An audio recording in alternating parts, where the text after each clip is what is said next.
Fall Guys itself, like all the best ideas, came when we were talking about something else entirely, and then midway through, Joe Walsh, the lead designer on the project, was just like, oh, you know what, this sounds a little bit like Takeshi's Castle, Total Wipeout, all of these things, and we were like, yeah, that's really nice, but we're kind of talking about this game right now. And then he went away, and a day later had come back with this one-pager for Fall Guys, which was obviously the best idea we'd had in ages. Fall Guys is the greatest game show the world has ever seen. So it's slapstick, physics-based, knockout style chaos. So if you've seen Takeshi's Castle, for example, you know where we're going with it. People lined up on the start line, and we're going to put you through round after round of elimination style knockout gameplay. So 2-minute rounds, we're going to eliminate maybe 10 or 20 people each time until we've got one player left at the end.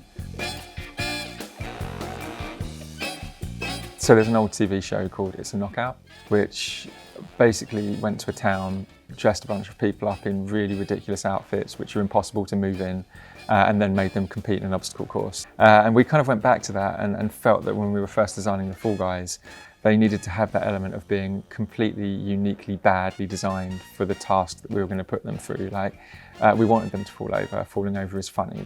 We didn't want them to be these like hyper-athletic ninja warrior characters. This means giving them little stubby legs, big arms, so when they fly through the air, they look as funny as possible, and they should also look like they're bouncy as well. You know, a big thing is that no matter how hard a Fall Guy gets hit, he always gets back up again and keeps running down the rest of the course.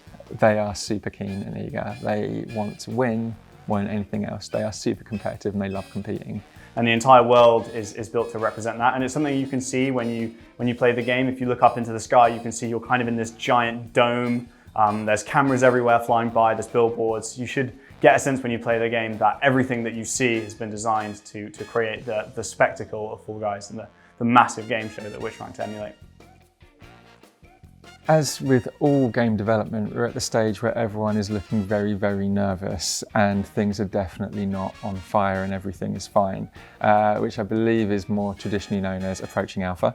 For us, this means that this represents being able to play through the game in real world conditions, which are going to replicate what it's going to be like when the game goes live. At Mediatonic, this means recruiting people from all of our different studios. So we have up to 60 or 70 people in London, 20 people in Madrid, more in Brighton. You can hear the screams from down the office as people are kind of like falling off of things or being pushed off of things or coming so close and failing. There's this really kind of like fun competitive atmosphere which has been echoed when the game has been showed. So the thing with Fall Guys that makes it so unique is this combination of the chaos that you get from playing with other people, but also the character that we give you to compete with. They are adorable and unstable and they're always falling over. And when you combine that character with 99 other people, the chaos is just like off the charts. It is a game that is going to keep on growing, keep on living. We have huge like live operations, games as a service experience. So there will always be new rounds, there will always be new things to play in Fall Guys. And I think it's just going to be a bright splash of colour in your life. And I cannot wait to share it.